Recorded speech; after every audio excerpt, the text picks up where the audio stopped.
My name is Robert McCoy. I'm an architect. I have a Bachelor of Architecture from the University of California in Berkeley in 1963.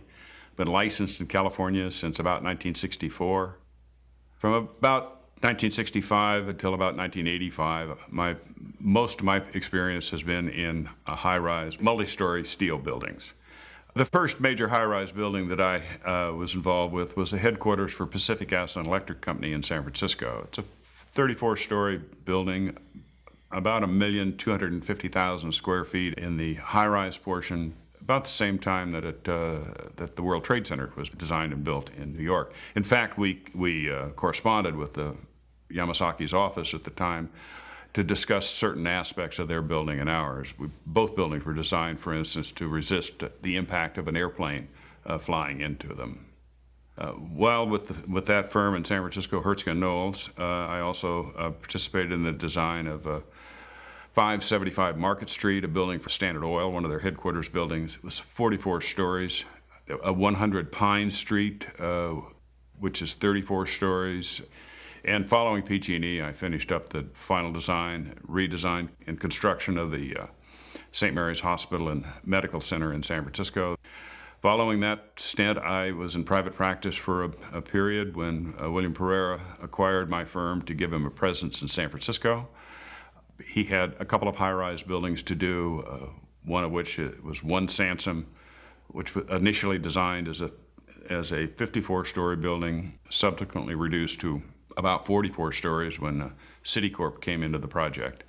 As those buildings were getting underway, I was needed in Los Angeles and relocated to Southern California, where I was the project director and chief operating officer for the joint venture for the design and construction of the Tom Bradley International Terminal at Los Angeles International Airport.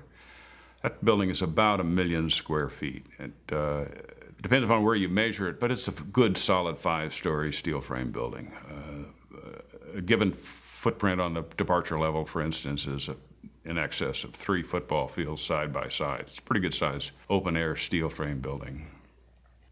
Those buildings in New York have a very strong exterior skin.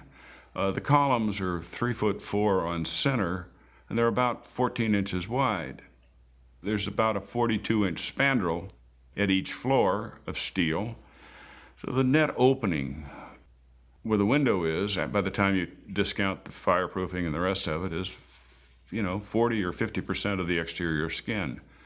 When those planes hit those buildings, they were shredded the moment they started into the building. Most of the fuel, most of the plane was torn apart as it went through the outside skin. I've seen photographs since that show that the columns and some of the beams were severed in the North Tower, which was, I guess, not surprising considering the force of the impact, the weight of the plane, and the speed. But the diagrams that I've seen shown that those planes were that everyone else has concluded the same thing I had. The planes were shredded. The fireball was on the outside. The impact, shredding the plane, will create enough heat to explode that fuel. And that fuel moving at 550 miles an hour as it goes through, as whatever's left going through the building or on the outside is seeking oxygen to explode and burn. It was gone in moments after it hit the building. So in rethinking it, I discovered that there were others who had similar thoughts. And that's when I came across Architects and Engineers for 9/11 Truth. Let's talk a little bit about the impact on the 2 towers. On the North Tower, the plane looks to me like it took out about 60 columns or so I read somewhere about 60% of the columns and some of the beams. But the building didn't deform and collapse. The nature of the steel frame for that exterior skin, supporting the exterior wall of those buildings, is a truss. It's a solid truss. You've got columns at 3'4" on center, and you've got 42-inch deep or 48-inch deep spandrels, beams at 12 foot on center, and they're all welded together. They're put together in a group and erected in the building in tiers, 3 floors high, several bays wide. The buildings were solid. They lost columns, they lost beams, but the building didn't collapse.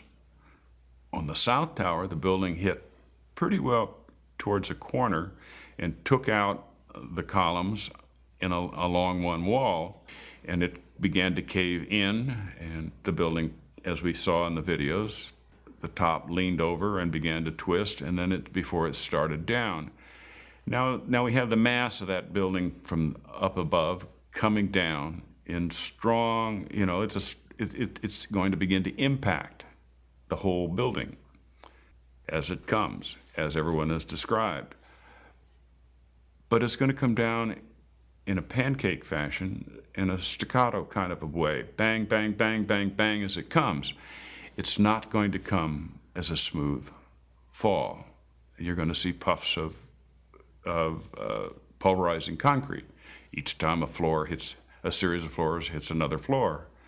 I didn't see that. I saw billowing clouds of dust when I viewed the videos.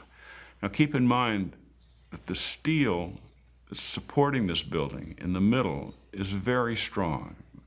Those columns were probably 4 times as strong as they needed to be to support the dead weight above them.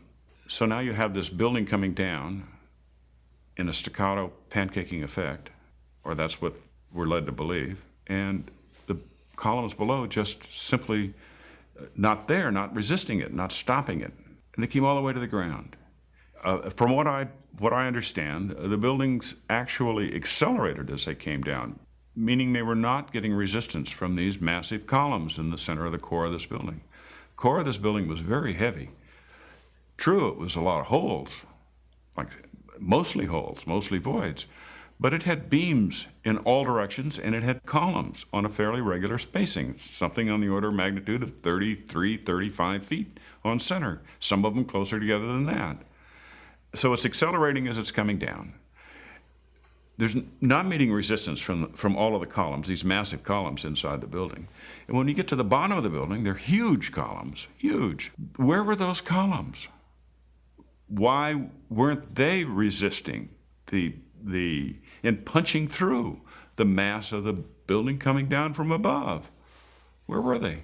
Let's go back again to the top of the building. Remember I mentioned that the top began to buckle over and twist.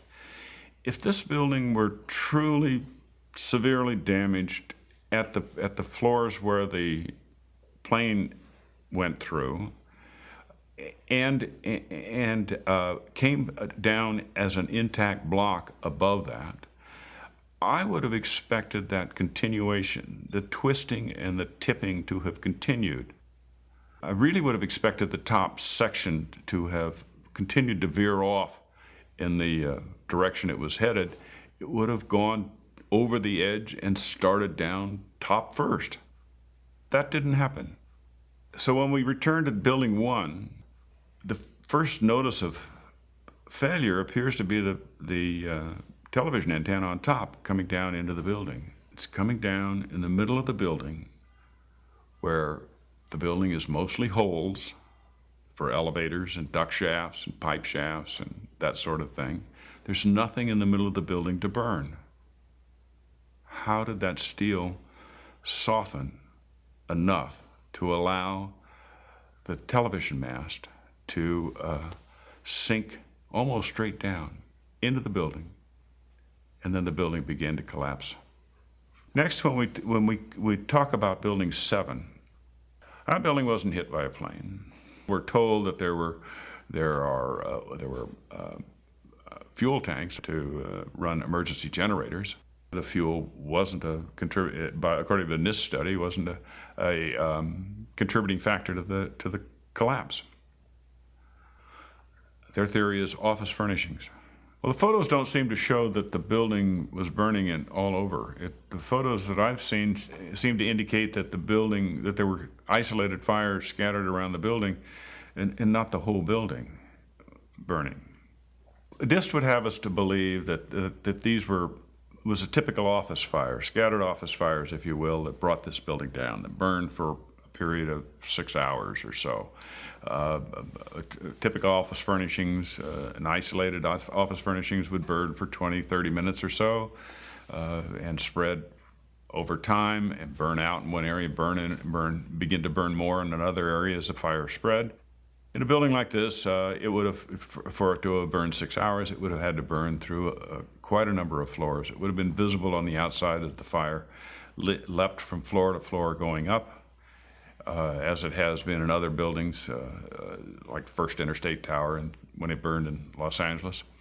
That doesn't seem to be the case with the Building 7. It appears in watching the videos that there were isolated fires on several floors, but they weren't leaping up the outside of the building. Once this building begins to break, and then it begins to fall with the speed of gravity, acceleration of gravity. If the building is accelerating as it comes down, there's no resistance until the building is down maybe halfway and finally is beginning to encounter maybe some of its own debris lower down in the building.